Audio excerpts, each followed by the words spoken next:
पार की बात हो रही है, क्या ये लक्ष्य निर्धारित हो पाएगा? चूँकि 400 पार का जो नारा था वो देश की जनता ने भी दिया था और भारतीय जनता पार्टी के कार्यकर्ताओं ने भी इस नारे को साकार करने के लिए पूरे देश भर में 24 घंटे तन मन लगा करके इस लक्ष्य को हम प्राप्त करेंगे और 400 पार निश्चित करेंगे। रायबरेली परंपरागत सीट है गांधी परिवार की। दिनेश सिंह पहले भी चुनाव लड़ चुके हैं, तो इस बार क्या लगता है आपको, क्या सीट निकल पाएगी या फिर वही परंपरागत सीट परंपरागत परिवार में चली जाएगी? देखिए, सवाल ये है कि रायबरेली जो आप परंपरागत सीट कहते हो, ये तो बात मैं आपकी मान नहीं सकता, क्योंकि इस सीट पे कई बार दूसरे लोग जीते हैं, हारे हैं, और यहाँ तक यहाँ इंदिरा जी भी हारी हैं और राहुल जी भी हारे हैं। ये कहना गलत है। परंपरागत सीट है।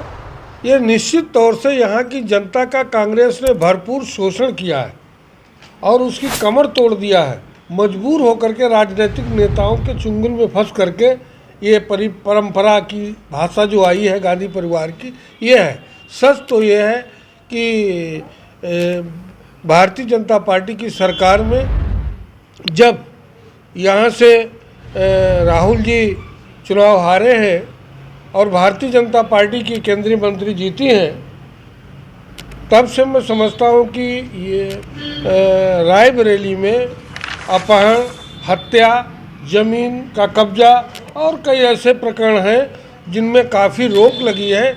नहीं तो रायबरेली अपने में एक अलग आदर्श रखता था जो शायद समाजवादी गठबंधन और कांग्रेस के गठबंधन को पसंद है, जैसा कि उनकी सरकारों में देखा गया है। मंत्री जी, एक और सवाल। इस समय रायबरेली में नेशनल वर्सेस लोकल चल रहा है। राहुल गांधी नेशनल चेहरा है और दिनेश प्रताप सिंह यहाँ के लोकल चेहरा है। इस बारे में आपका क्या कहना है? सवाल इसका नहीं है। अगर दिनेश प्रताप कल जीतेंगे तो कल दिनेश प्रताप भी नेशनल हो जाएंगे, क्योंकि केंद्रीय देश की सबसे बड़ी पंचायत में जाएंगे। जहां राहुल जी की जगह है वहीं दिनेश जी की जगह होगी। वो भी सांसद होंगे, ये भी सांसद होंगे। तो जिसको जनता वहाँ के सांसद चुनेंगे वो देश का प्रधानमंत्री होगा। कांग्रेस की महासचिव इस समय प्रियंका गांधी जी यहाँ रायबरेली दौरे पर हैं, वो प्रचार में लगी हैं, तो भारतीय जनता पार्टी के वोटर्स में कितनी सेंध लगा पाएंगे, क्या लगता है आपको?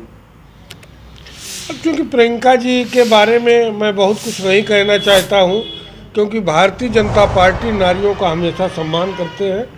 वो भी हमारी मेहमान है। अपना आएँ, खाएँ, घूमें फिरें और अपना दिल्ली जाएं। यहाँ की जनता जो करेगी वही निर्णय होगा, चूँकि यहाँ की वोटर भी वो नहीं है, इसलिए इनके वोट पर भी हार जीत निर्भर नहीं करती है।